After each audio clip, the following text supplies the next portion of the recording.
Pod warunkiem posiadania rocznej winiety. A sprawdzaniem, czy dana ciężarówka może dziś jechać, czy nie, ma się zajmować Inspekcja Transportu Drogowego. Alwin Gajadów. Jeszcze wiadomość, drogi krajowej nr 75 Brzesko-Nowy Sącz. W miejscowości Czchów doszło do osunięcia się ziemi. Ruch odbywa się wahadłowo. Więcej o sytuacji na drogach w Małopolsce za godzinę. A teraz mija 14. Polskie Radio, Warszawa, program pierwszy.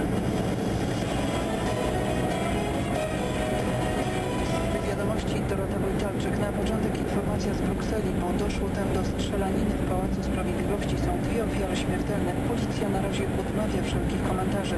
Więcej na temat tego incydentu próbowała dowiedzieć się nasza brukselska korespondentka. Z nieoficjalnych i szczątkowych informacji wynika, że mężczyzna niezadowolony z orzeczenia sądu zastrzelił podczas rozprawy sędzię i obrońcę, a następnie uciekł z budynku. Flamandska telewizja VRT podała, że mężczyzna porusza się pieszo, jest ranny. Na razie ani brukselska policja, ani Ministerstwo Sprawiedliwości nie chcą udzielać żadnych komentarzy. Poinformowano jedynie, że po 14 odbędzie się konferencja prasowa. Budynek sądu, gdzie padły strzały, znajduje się w pobliżu Pałacu Sprawiedliwości w centrum belgijskiej stolicy. Beata Połańska, Polskie Radio, Bruksela. Na miejscu strzelaniny są policja i służby ratunkowe. Przyjechał tam również belgijski minister sprawiedliwości.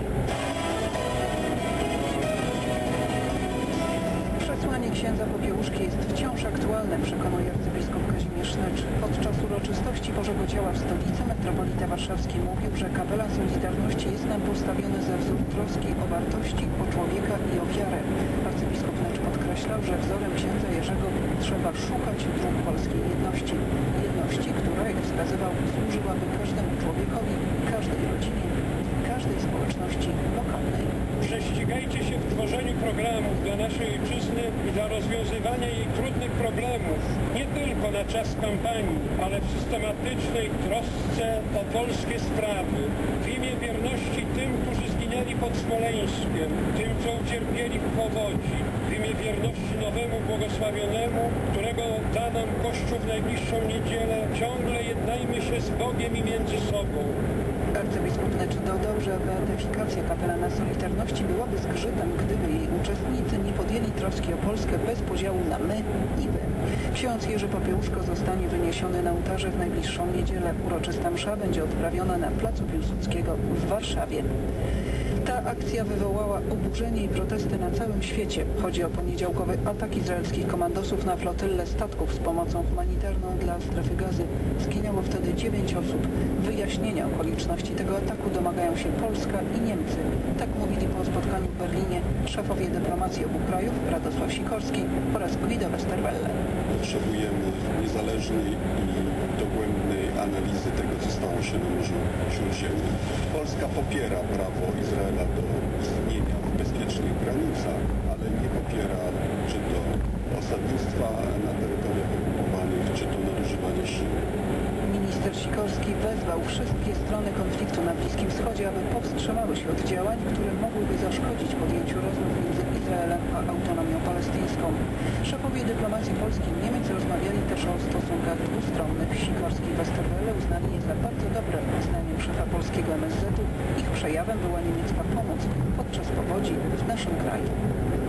Kraków ma zaczerwoną dróżkę, Warszawa niezły tramwaj. Nie dość, że ma 50 lat, to jeszcze można w nim posłuchać muzyki Fryderyka Chopina. Zabytkowy drewniany pojazd rusza z placu Narutowicza.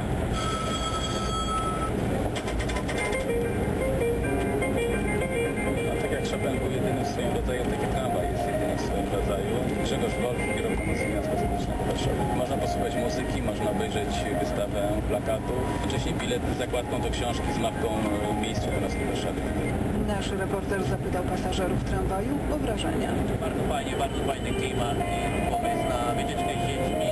Jest to takie trochę przejście przez epoki. Tak, jeździliśmy codziennie metrem, a dzisiaj pojedziemy drewnianym tramwajem. My akurat jesteśmy z Krakowa, więc przyjechaliśmy specjalnie po to, żeby się przejechać z tym tramwajem, a także do Muzeum Sztuki.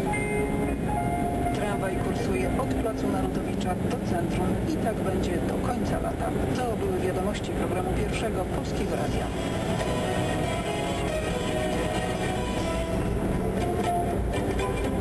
A oto reklama. Polskie Radio